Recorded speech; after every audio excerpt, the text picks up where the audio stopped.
Churchill, war hero or racist imperialist? Those are a matter of opinion, whereas this video is focused on facts. Because I know there are still a few of you out there that know the difference between fact and opinion. So here we go. Number 1. He wore pink silk underwear. This is just weird, but turns out Churchill favoured pink silk underwear, going back to his days in the military. I don't want to call it a fetish, but yeah, let's say fetish. Churchill carried out this fetish through his later years by continuing to order his undies from the army and navy stores, which, in the words of his wife, cost the eyes out of his head. God, Churchill in pink underwear. Who would want to see that? Uh-oh. Quick, next one! Number 2. The first known use of OMG was in a letter to Churchill. This story is definitely strange but true. The well-known abbreviation for "Oh my God" was first used in a letter from Lord Fisher to Winston Churchill dated 9th of September 1917. Yep, the first time someone said OMG was to Churchill, over 100 years ago. To which my reaction is, WTF? Number 3. He was a terrible student. In school, Churchill performed badly in virtually every subject. Even in his own memoir, he described taking a 2-hour Latin test that he left completely blank. He also twice failed the entrance exams for the Royal Military College and had to settle for the cavalry class because it had lower standards. A bit like how Justin Bieber twice failed with Selena Gomez before deciding, screw it, I'll just settle for Hailey Baldwin instead. Number 4. The only Prime Minister to enter the music charts. Believe it or not, Old Winnie entered the charts not once, but twice. This picture here is him winning the famous battle rap in 8 Mile, I think. But the first time he charted was after his death in 1965, when a collection of his most famous speeches hit the market. And he was in the charts again in 2010, featuring on the album Reach for the Skies by the Central Band of the Royal Air Force. I don't know about you, but I think it would have been interesting to see other Prime Ministers have a musical career. Who wouldn't want to hear Margaret Thatcher belt out a few disco hits? A bit of the old Iron Lady Marmalade? Voulez-vous coucher avec moi ce soir? Actually, maybe not. Quick, next one! No, not him again! Number 5. He led a failed assault during World War I. During his early political career, Churchill was head of the Royal Navy, where he prepared a large-scale assault against the Ottoman Empire. His idea was to help their Russian allies, take Constantinople, and maybe win the war? So how did it go? Much like John Travolta's never-ending attempts to try and look human, it was an utter disaster.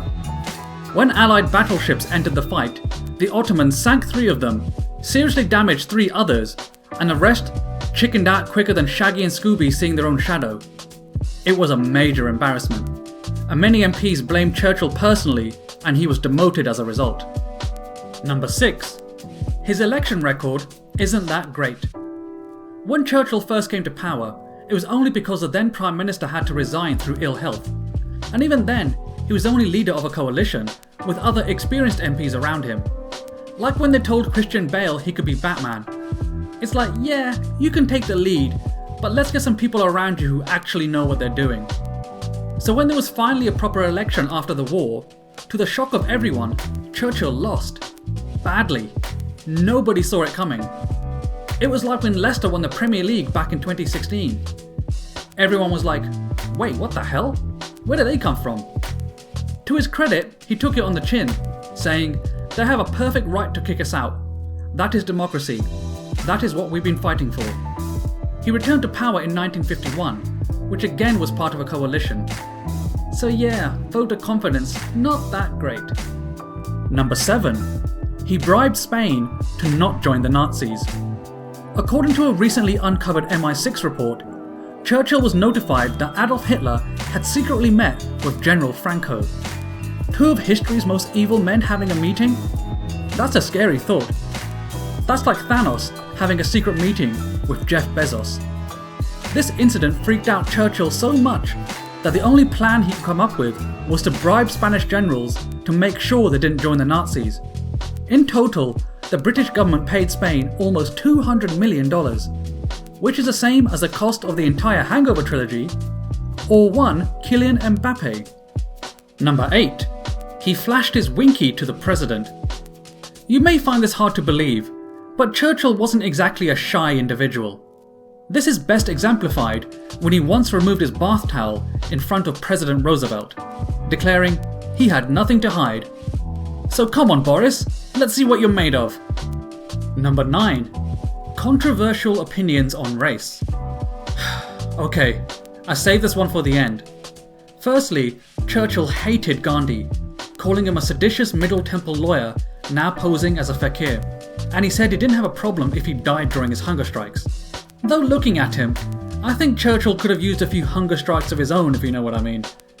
He also described Zulus and Muslims as, quote, savages and barbarous peoples. And just not to leave anyone out, he also said, I do not admit that a great wrong has been done to the Red Indians of America or the black people of Australia. I do not admit that a wrong has been done to these people by the fact that a stronger race, a higher grade race, a more worldly wise race, to put it that way, has come in and taken their place. What else can I say? Except, number 10. He also hated cream soup. That bastard. And if you like this video, why not check out some ridiculous facts about Hitler? Or not, whatever, I'm not your dad.